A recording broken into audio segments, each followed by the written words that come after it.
wanna lose a friend, but you make it hard to feel okay.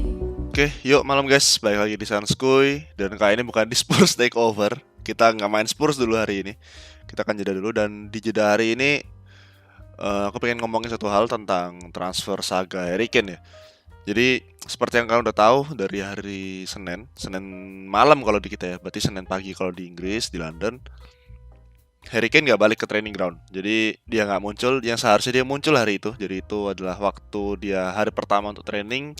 Katanya balik untuk harusnya tes COVID dulu dan lain-lain, baru dia bisa ke training kan. Dia nggak muncul, jadi dia nggak datang ke Spurs, dia nggak datang ke rumah Spurs ini, dan langsung jadi heboh tuh waktu itu. Masih ingat banget tuh sore-sore, aku masih di kantor dan aku tahu lihat ada apa ini, permasalahan apa ini, Harry Kane nggak datang. Dan ya itu langsung jadi heboh banget. Dan liputan pertama kalau nggak salah dari Sky Sports ya. Dan hari kedua masih nggak datang, dan banyak langsung perkembangan.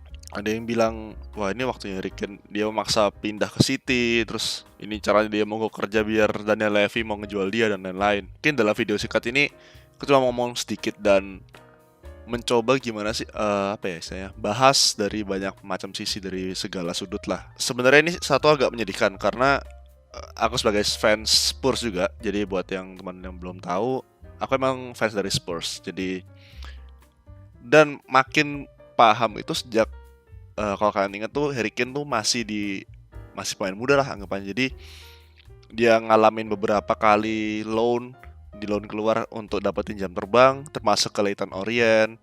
Pernah kan ada sering dapat meme-nya yang dia duduk di bangku cadangan Leicester sama Jamie Vardy, kayak gitu. Dan nggak semua loannya berhasil, nggak semuanya berjalan dengan mulus, tapi akhirnya setelah banyak kali dia loan, dia dapat jam terbang yang cukup mungkin ya, dan banyak pengalaman. Baru setelah itu ada Pochettino datang, dia lebih dipercaya lah, diimprove lagi sama Pochettino, dengan barengan ada Christian Eriksen, ada Dele Alli, kayak gitu-gitu. Sedih lah, maksudnya melihat seorang legend, kalau bilang mungkin legend belum, atau ya bisa dibilang legend lah kalau menurutku, karena satu, dia datang dari Akademi Spurs. Dia Spurs dari kecil hingga ya gede hingga sekarang kayak gitu, dan udah melalui banyak hal. Dia juga kalau menurutku udah berkorban banyak lah, karena satu, di saat dia seharusnya bisa dapat gaji yang lebih gede, dia dikatain one season wonder, dan ternyata dia udah buktiin kalau enggak.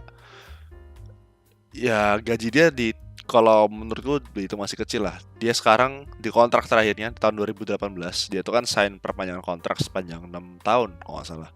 Pokoknya intinya tuh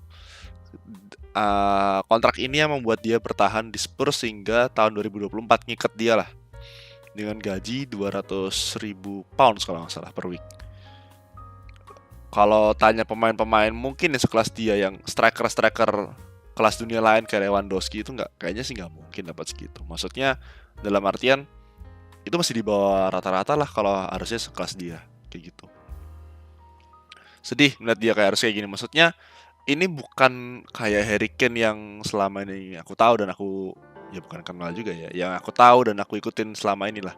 Dan bisa dibilang juga jadi salah satu inspirasi, di mana dia dari nol, dia berjuang, dia struggling, dia keep fighting hingga sekarang dia bisa dibilang jadi pemain utama, dia jadi spotlightnya, superstarnya dari Spurs, dia jadi kapten dari Inggris dan lain-lain. Dia udah berkembang sangat jauh kayak gitu, udah berkembang jauh banget, jauh. Dan harus dia ngeliat sampai dia bolos latihan, dan ini salah satu hal yang nggak biasa banget dari Harry Kane. Karena kalau kalian misalnya ngikutin press conference ataupun wawancara-wawancara dari pemain Spurs atau pemain Inggris yang pernah latihan sama Kane, pasti bilang kalau dia tuh pasti sangat bekerja keras lah di training. Maksudnya dia appreciate training, dia tetap berjuang, dia tetap mau belajar dan lain-lain. Dan dia bukan tipe orang yang bakal kita tahu bakal bolos. Kayak anggapnya kalau kalian punya teman nih di sekolah rajin, nggak akan nyontek kan gitu loh. Maksudnya itu kayak kalau tahu-tahu dia nyontek, kayak what the fuck gitu kan.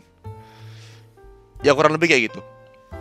Dan sedih aja dia. Dan hari ini kayaknya kalau nggak salah masih belum muncul. Dan bahkan ada sempat tadi dengar isu dia kan lagi di liburan di Florida, dia perpanjang liburannya katanya. Bahkan mungkin ya untuk ngemaksa buat deal dengan Manchester City ini terjadi. Tapi di sisi lain dari deal ini yang jadi masalah kan sebenarnya kontraknya. Ini kalau kalian bisa lihat atau mungkin flashback sedikit itu agak-agak mirip lah kalau bisa dibilang kayak waktu Messi masalah sama Barca yang dia katanya mau pindah dan lain-lain, akhirnya sampai ribut. Baru nggak lama kok, mungkin setengah tahun yang lalu atau setahun yang lalu, ribut sampai Messi punya pengacara dan adu banding dan segala macam kayak gitu-gitu. Tapi kan India maksudnya akhirnya reda dan bisa dibilang yang punya keunggulan atau upper hand-nya di sini klubnya, karena satu Ken gini kan dia bilang dia punya gentleman agreement. Jadi istilahnya tuh agreement secara lisan, persetujuan secara lisan, yang kalau pas data gali-gali infonya dan lain-lain itu kalau dia mau pergi, dia mau pindah klub, oke, gue bakal jual. Kayak si Levy bilang kayak gitu. Jadi maksudnya itu udah shake hand waktu tekan kontrak. Jadi itu salah satu poin yang lisan lah kayak kalau bisa dibilang. Jadi nggak ada sama sekali tertulis di dalam kontrak. Dan kalau nggak terus dalam kontrak kan istilahnya nggak bisa diproses tuh. Jadi anggapannya ini kayak kita punya kolaborasi dengan brand A misalnya. Terus brand A ini minta satu poin yang tapi nggak ditulis nih, jadi cuma lisan ke kita misalnya, tapi jangan lupa ya kamu juga harus ikut promosiin kolaborasi kita nih dari Juni tanggal 1 sampai akhir tahun Desember misalnya. Tapi kita nggak promosiin, dan karena nggak ada di kontrak ya mereka nggak bisa nyalain kita dong. Cuma bisa bad mouthing aja, bisa ngejek aja, bisa istilahnya bisa ngerasani, bisa gibahin kita aja gitu loh. Tapi nggak bisa diproses secara hukum, secara legal, karena nggak ada di kontrak gitu loh. Nggak ada hitam di atas putih kalau kalian tahu. Dan ya bisa dibilang emang ya ini agak salah dari Ken juga. Kalau misalnya emang dia mau kayak gitu, harusnya mungkin juga ada hitam di atas putih kayak gitu secara legal. Jadi anggapannya ketika hal-hal kayak gini, dan apalagi harusnya dia udah tahu Levy itu karakter orangnya kayak gimana. Kayak sekarang dia mau jual pemain nih, kayak misal jual Luka Modric gitu. Misalnya dia mau pasang price tag-nya 60 juta pounds. Real Madrid nawarnya mentok 50 juta pounds. Nggak akan gerak, itu nggak akan kejual Modric. Dan ya ngomong-ngomong Modric ya, bahkan dulu kan Modric juga mau dijual ke Chelsea. Habis itu karena entah kenapa akhirnya nggak jadi. Waktu itu aku belum suruh ingetin, tapi aku masih ingat dia mau dijual ke Chelsea. Feelingku ini kurang lebih sama, mungkin karena transfer budgetnya atau ya bayaran buat Modric tuh harganya nggak pas di Levy, jadi makanya nggak jadi. Dan satu lagi, Chelsea kan rival, maksudnya salah satu tim dari London juga, makanya it's not gonna happen, mesti nggak akan terjadi. Lalu baru habis itu tuh setahun kemudian Madrid datang nawarin duit, udah cabut Modric. Dan terasa kalau sekarang kalau Ken ke City, transfer ini banget. Di waktu yang udah sekarang tanggal berapa nih? Aku record tanggal 4 Agustus. Jadi besok kalian bisa nikmatin lah ini. Aku ngobrol-ngobrol dan curcol sedikit. Gak akan terjadi lah. Ya, bukan gak akan terjadi, tapi kemungkinan besar gak akan terjadi. Karena satu udah mepet banget. Match pertama Premier League tuh kalau gak salah belasan, udah tanggal 15 atau something. Dan itu lawan City. Manchester City, Om Botak, Pep Guardiola. Dengan karakter Levy yang kayak gitu, mana mungkin? Maksudnya nggak tahu lagi, kalau tahu Levy dibayar 200 juta ya mana ya udah ngiler mungkin dibuang juga boleh lah gitu loh. Cuma dengan situasi sekarang yang kayak gini, City cuma nawarin 100 juta pounds kalau nggak salah kemarin ya, kalau nggak salah. Atau bahkan 150 atau 30 something ya, 100 sampai 130-an mungkin ya kalau nggak salah. Itu pun nggak diterima sama Levy. Jadi ya kenapa dia harus menerima itu sekarang kayak gitu loh. Dan tambah mepet, udah deket sama Premier League. Bahkan subuh tadi ada preseason lawan Chelsea di main series kalau kalian tahu. Jadi sistem kompetisi kecil buat donasi ke yayasan, yang ngeri yayasan something itulah. Itu antara Chelsea, Arsenal sama Spurs. Jadi ya ini bahkan preseason udah deket banget gitu loh. Udah mulai semua dan habis ini mulai Premier League. Buat apa seorang Levy menjual Kane ke City? Dan City pun sekarang juga lagi katanya, ini dari yang aku baca barusan banget, itu udah mau finalisasi kontrak buat Jack Grealish, datengin Jack Grealish itu seharga 100 juta pounds. Oke. Dan deal ini harus terjadi di minggu ini. Anggapannya Aston Villa nggak akan mau lebih dari minggu ini. Kalau lu melewati minggu ini ya udah, gue nggak akan terima kayak gitu anggapannya. Jadi take it or leave it lah, anggapannya kayak gitulah kurang lebih. Jadi kalau emang Grealish itu terjadi 100 juta, menurutku kalau Ken emang bener-bener mau didatengin, dan City kan ngomong kalau waktu ditolak sama Levy lah, ditolak sama Spurs waktu mau dibeli, mereka bilang kan, the statement ketika Inter akhirnya mau jual ini lagi, mau jual Kane, jual Kane, ya aku bakal siap, aku bakal maju lagi, kita bakal nge-push lagi, karena satu mungkin dia udah emang bener-bener butuh striker, udah gak ada Aguero, cuma Gapsus yang ya kalian tahu sendiri lah, Gapsus tuh mainnya kadang anggot-anggotan, dan makanya kenapa kan Pep kayaknya lebih percaya dengan sistem false nine, atau bahkan maksudnya nggak ada striker murni di depan kayak gitu. Sekarang kalau kalian bayangin aja lah, anggapannya ketika Grealish sudah datang dengan harga 100 juta, nggak mungkin dong. Maksudnya kalau kalau let's say dia dibeli akhirnya 150 juta, paling mahalnya nih, kurang lebih segitulah menurut kalau paling mahal, nggak mungkin lebih dari itu. 250 juta buat 2 pemain. Dan City udah beli pemain-pemain lain tuh yang kecil-kecil tuh, terus di loan lagi kan ke grupnya City juga. Dan mereka nggak keluarin pemain loh, mereka nggak jual pemain sampai detik ini. Nggak tahu lagi kalau next habis beli Kane dan Grealish dia jual pemain lagi, nggak tahu lagi.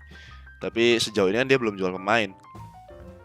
Masa iya nggak kena financial fair play? Jadi maksudnya menurutku ini antara salah satu, kalau nggak dapetin Kane, dapetin Grealish. Salah satu dalam satu musim ini ya, maksudnya dalam satu summer transfer ini kayak gitu loh. Dan menurutku agak susah lah kalau untuk Kane, maksudnya untuk keluar dari Spurs. Cuma emang di satu sisi aku merasa sedih jadi sebagai supporternya Spurs, itu sedih karena satu, Kane harus sampai istilahnya kalau bisa dibilang nekat lah. Ini bondo nekat banget. Jadi modal nekat, dia nggak datang ke training, bahkan udah 2 hari 3 hari kan sekarang. Nggak tahu nih besok ke hari keempat apa jadi seminggu. Tapi kan emang ada rumornya dia bakal balik dalam minggu inilah ke training. Entah itu mungkin Jumat atau Kamis, nggak ada yang tahu lah anggapannya. Sedih lah harus lihat dia sampai bolos kayak gini. Dan yang kedua menurutku ini adalah tapi ini hak Levy ya, dan sebagai chairman dari klub, tapi menurutku tindakan bodoh dari Levy kalau misalkan Kane emang udah sampai kayak gini, dan kalau benar itu intensinya untuk transfer ke City ya. Dan dia emang udah pas wawancara sama Gary Neville kan, dia udah ngomong kayak pengen tuh pergi, misalnya karena ya mengindikasikan pengen pergi karena nggak dapet trofi, berkali-kali gagal, dan bahkan dia ada mengindikasikan enak banget ya kalau main sama KDB sama De Bruyne, kayak maksudnya dapat assist dan lain-lain. Cara permainan dia tuh sangat luar biasa kayak gitu. Ya menurutku akan jadi bodoh banget kalau Levy semisalkan itu akhirnya nggak ngejual Kane, maksudnya nggak ngebiarin Kane pergi, entah mungkin dalam summer atau winter, nggak ngerti lah. Tapi maksudnya kalau Kane tetap stay, dan kalau situasi ini nggak membaik, itu bodoh banget. Karena satu, pemain yang nggak happy di klubnya itu bakal jadi masalah banget. Nggak usah jauh-jauh lah, kayak kemarin ya waktu yang sebenarnya menurutku tuh nggak harusnya terjadi. Christian Eriksen katanya waktu itu mau pindah, sampai ada di seriesnya all all all out apa sih, seriesnya Amazon yang tentang All or Nothing, seriesnya All or Nothingnya Spurs yang waktu itu dari Pochettino terus di take over sama Mourinho. Ada kan wawancara waktu itu di situ sama Christian Eriksen, kalau gue mau pergi kayak gitu loh. Pada akhirnya Indian sampai fans yang ngamuk-ngamuk lah bilang ente kalau nggak niat main nggak usah main, sampai dia di bench, dia akhirnya datang sebagai sub dan lain-lain. Maksudnya Christian Eriksen ini salah satu pemain yang kita beli dari umur muda kalau nggak salah ya. Dan kalau kalian tahu tuh Magnificent Seven dari Gareth Bale. Jadi uang Gareth Bale dibuat beli 7 pemain. Ada salah satunya ada Christian Eriksen tuh di situ. Dia salah satu yang menjulang terbang tinggi lah, berhasil lah, sukses kayak gitu loh. Dari zero to hero terus jadi villain, dikata-katain dan lain-lain. Akhirnya leave, pergi tuh kayak enggak 100% dalam good terms gitu loh, enggak dalam kondisi yang baik 100%, enggak enak, masih ada pihak-pihak yang kayak anjing lu bangsat lu kayak gitu-gitulah maksudnya. Dan sayang banget kalau misalnya Kane bakal sampai kayak gitu, maksudnya dia nggak happy di klub, itu bisa jadi impact banget loh buat klub. Dan mungkin kalau kalian sadar atau nggak sadar, kepikiran di backroom itu pak, di dressing room waktu di ruang ganti dan lain-lain, itu situasi kan juga mempengaruhi waktu mereka main gitu loh. Kane juga salah satu sebagai leader dari Spurs ini, dia nggak happy juga bakal punya impact buruk juga lah ke atmosfer dan lain-lain, pasti. Dan kalau ini, wah ini kalau sampai beneran terjadi, pecah. Nggak tahu lagi tuh, ya mungkin kita akan lihat backgroundnya gimana, cuma bisa aja ngaruh ke performa dan lain-lain kayak gitu loh. Mending dia dilepasin maksudnya, dan bisa berpisah lah, kita bisa berpisah dalam good terms, kita berpisah dalam kondisi yang baik dan gak ada musuh-musuhan. Bahkan tuh kocak banget, ada yang sampai nge-tweet nge-post IG. Jadi tadi aku lihat ada salah satu fanpage-nya Spurs itu nge-post waktu Harry Kane kayak dikerumunin tuh, kayak dipuja-puja gitu cok. Itu waktu The Lane final, jadi pertandingan terakhir di White Hart Lane. Terus waktu itu pecah tuh, penonton supporter turun semua, ada Harry Kane di situ di tengah-tengahnya. Itu fotonya di post, dan dia ngomong inti nggak akan bisa dapetin ini di Manchester City, intinya kayak gitu. Dan menurutku itu nggak harusnya terjadi, dan itu di post lah, maksudnya buat apa gitu loh. Toh menurutku ya itu nggak akan membantu Harry Kane dalam memutuskan oke, aku akan stay, merasa dicintai. Tidak seperti itu kan, maksudnya ya nggak tahu lagi kalau ternyata Kane merasa seperti itu. Cuma itu hal-hal yang harusnya nggak usah di post lah, anjing, buat apa gitu loh. Mending lu itu simpen buat misalnya nanti kalau Kane emang jadi pindah ke City atau ke klub lain, lu post lah kayak thanks for everything or anything else atau apapun itulah, untuk istilahnya mengenang memori kita sama Kane dan lain-lain. Dan selamat tinggal dan good luck aja buat ente di klub lain, semoga bisa menang trofi. Yang deep down kalau menurutku dari semua fans Spurs ataupun bahkan penggemar Harry Kane tuh pengen banget dia dapat trofi. Gila, dia udah miss Champions League trofi satu waktu di final pertama lawan Liverpool, kalahin 2-0 yang aduh ya ampun, itu kayaknya final Champions League ya Allah banget cuy. Itu dari beberapa tahun aku nonton ngikutin, dan emang udah feeling sih kayaknya sih nggak akan menang, karena satu mental ya bisa aja menang, cuma kemungkinannya mungkin lebih kecil gitu loh. Karena mental mungkin tampil di final sebesar itu tuh beda lah, mungkin next level mentalnya, kayak lu harus siap mental, nggak boleh grogi dan lain-lain. Terus kemarin harusnya tuh kita bisa menang apa ya, Carabao Cup ya kalau nggak salah, Carabao Cup lawan City. Seminggu sebelum final Mourinho dipecat, diganti sama Ryan Mason. Bercanda kan bangsat ini. Ya mungkin ada pikiran di Daniel Levy atau boardnya Spurs tuh mungkin mikir kalau sampai Mourinho menang dan emang dia udah niat mau pecat dia, akan lebih susah nih kalau Mourinho mau digantiin kalau dia bisa menang Carabao Cup ini. Karena kayak makin banyak kayak excuse dong, alasan dong. Lah kan gue habis menang bos, ngapain lu pecatin aing gitu loh, ente ngapain gitu loh. Dan mungkin bisa jadi backfire atau kayak serangan balik lah ke boardnya Spurs, kayak ngapain sih ente pecat-pecat, udah habis pecat Pochettino kayak begitu, Sekarang pecat Mourinho kayak gitu kan. Udah dapat trofi nih padahal. Mungkin kayak gitu. Dan yang ketiga, Euro kemarin, nama Itali akhirnya kalah kan di final. Dan itu 3 kali dia nggak bisa kesempatan dia menangin trofi. Udah deket banget udah sampai final, gagal pak. Belum ditambah Premier League tahun berapa tuh, 16-17 kalau nggak salah, battling Premier League, tergelincir perlahan di musim-musim minggu-minggu akhir musim itu. Akhirnya Leicester yang menang. Ya itu udah 4 lah, bisa dihitung lah kalau bisa kita bilang. 4 kali Kane punya dapat kesempatan buat menangin trofi. Dan dia emang pernah bilang kan, dia mimpi dia tuh mau menangin trofi sama Spurs gitu loh. Cuma sekarang udah 4 kali kayak begitu. Dan performa tuh setelah Champions League final kita kalah itu makin menurun. Emang bisa dilihat dengan mata kepala sendiri gitu kan. Makin bapuk. Jadi ya mungkin dia pikir ya udah ini waktu gue ada untuk cabut kalau emang mau menangin trofi. Masa trofi Golden Boot terus gitu kan. Udah umur 28 kalau nggak salah. Dan kontrak dia masih ada 3 tahun di Spurs. Pokoknya ini sampai tahun 2024. Ya dia bilang dia percaya kalau kita kan punya gentleman agreement gitu loh. Ya sepertinya nampaknya tidak akan berguna dengan Levy gitu.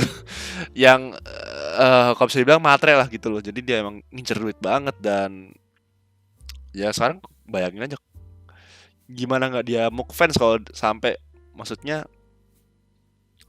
ente ngebiarin Pochettino dipecat, ente mencat Pochettino, ente mencat Mourinho sebelum ke final, nggak dapetin pelatih sampai deket sama berapa tuh, dua bulan lebih mungkin ya, 2 bulan lebih baru dapat Nuno.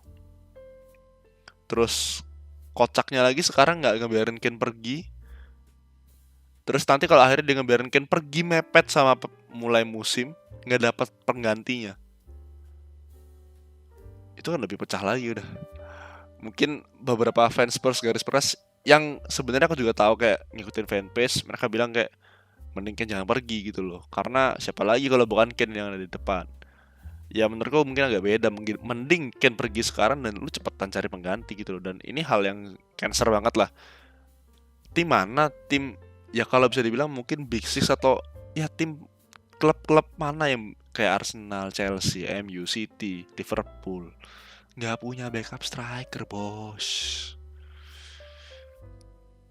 Waktu itu pernah punya Vincent Janssen, aku masih ingat. Vincent Janssen akhirnya pergi cabut ke Meksiko apa kemana gitu. Dia menang trofi kan akhirnya. Terus habis itu masuk tuh Fernando Llorente yang pemain senior yang jangkung, yang nyetak gol pakai tangan nempel di pinggang itulah ya pokoknya. Skandal itulah. Terus cabut, Llorente cabut ke Napoli apa ya? Pokoknya klub di Italia kalau nggak salah. Sekarang nggak punya pengganti, sempat nggak punya pengganti deh kalau nggak salah. Terus Vinicius datang. Vinicius berapa kali sih main gitu kan? Maksudnya kalau untuk main di Premier jadi starter, tak rasa sih kayaknya hampir nggak pernah gitu loh. Sekarang nih, kalau Vinicius kan balik nggak diperpanjang loannya atau nggak dipermanen. Kalau sampai Kane tetap di sini dan nggak punya pengganti, pecah dah itu, pecah banget dah Harry Kane. Semusim main gak ada pengganti, cedera pusing baru nanti. Son jadiin striker lah, inilah itulah, nggak ada striker. Padahal tuh vital banget buat punya striker pengganti, backup gitu loh. Ya mungkin kan sebel juga nggak menang trofi, kerja kayak budak, nggak ada penggantinya dan lain-lain gitu loh. Bertahun-tahun kayak begitu terus. Jadi menurutku ini adalah salah satu keputusan yang cukup vital dari Daniel Levy untuk diambil, dan Kane juga maksudnya untuk mencikapi itu gitu loh. Ya aku cuma berharap dari sebagai fans Spurs ini bakal di-solve dengan baik dan nggak terjadi hal-hal yang nggak diinginkan, nggak diperlukan lah kayak gitu. Dan kalau bisa secepat mungkin diputuskan. Maksudnya kalau misalkan emang dia mau cabut, ya udah kasih aja cabut gitu loh. Buat apa diperpanjang masalah kayak gini, dan buat dia nggak happy, nggak senang di klub, bakal jadi bad influence juga bisa-bisa. Kayak cancer tumbuh perlahan. Mending dilepas sekarang, ya udah kita rebuild aja sekalian gitu loh. Mungkin musim ini nggak akan berjalan dengan baik, mungkin aja, mungkin banget. Tapi next season ya mungkin bisa berjalan dengan baik. Maksudnya dalam artian you never know man. Dan yang penting banget tuh nggak ada orang siapapun itu, pemain, manajer, staff dan lain-lain, yang lebih besar daripada klubnya. Jadi kalau Kane pergi, nggak ada masalah, cari pengganti aja gitu loh. Mungkin akan ada struggle di awal-awalnya karena belum ada penggantinya dan lain-lain. Tapi bro, Kane tuh bukan Tottenham bro, gitu loh. Kane juga pemain, juga bisa dibilang fansnya juga mungkin kan karena dia dari kecil juga. Tapi nggak ada yang sebesar Spurs gitu loh. Bahkan Messi aja kalau mau cabut ya udah cabut aja. Maksudnya Messi kan bukan Barcelona gitu loh. Toh dulu Messi pernah dilewatin. Barcelona punya talent siapa sih? Ronaldinho cabut, Barcelona nggak bangkrut. Deco pensiun, cabut, Xavi, Iniesta cabut segala macam. Kagak ada masalah. Tetap jalan Barca, tetap ada. Spurs dulu ada Woodgate, ada Robbie Keane, ada Ginola dan lain-lain, cabut, nggak ada masalah. Gareth Bale cabut, nggak ada masalah, tetap ada Spurs. Bahkan dia balik ke sini loan setahun juga nggak ada masalah. Spurs tetap hidup. Jadi ya mending dicabut sekarang kalau emang dia mau cabut gitu loh, mau pergi. Nanti ya itu uangnya aja diinvest secara lebih baik kalau bisa dibilang. Itu bisa ya mungkin musim pertama, musim kedua it's okay lah kalau misalnya emang masih struggling. Tapi menurutku emang ya lu harus respect lah, maksudnya udah perjanjian. Emang bisnis kayak gini, bisnis juga kan itu loh. Ya kita nggak bisa nuntut Levy untuk selalu ya, ada baiknya kalau dia respect. Tapi kalau misalkan dia akhirnya istilahnya mengingkari perjanjian tersebut, ya udah itu hak dia. Maksudnya kan nggak ada tertulis juga di kontrak. So that's it lah guys. Jadi menurutku ini situasi yang sangat sulit dan kita lihat aja ke depannya gimana. Tapi menurutku kalau emang Jack Grealish jadi deal, kayaknya 80% kan nggak akan ke City. Karena itu pasti harusnya itu kena financial fair play. Oke, so guys, jadi stay safe, stay healthy juga. Nantiin Spurs Takeover kita selanjutnya, mungkin sekitar besok atau Sabtu ya harusnya udah naik untuk kita mulai musim pertama, persiapan pramusim, dan bahkan mungkin main match pramusim ya, let's see aja.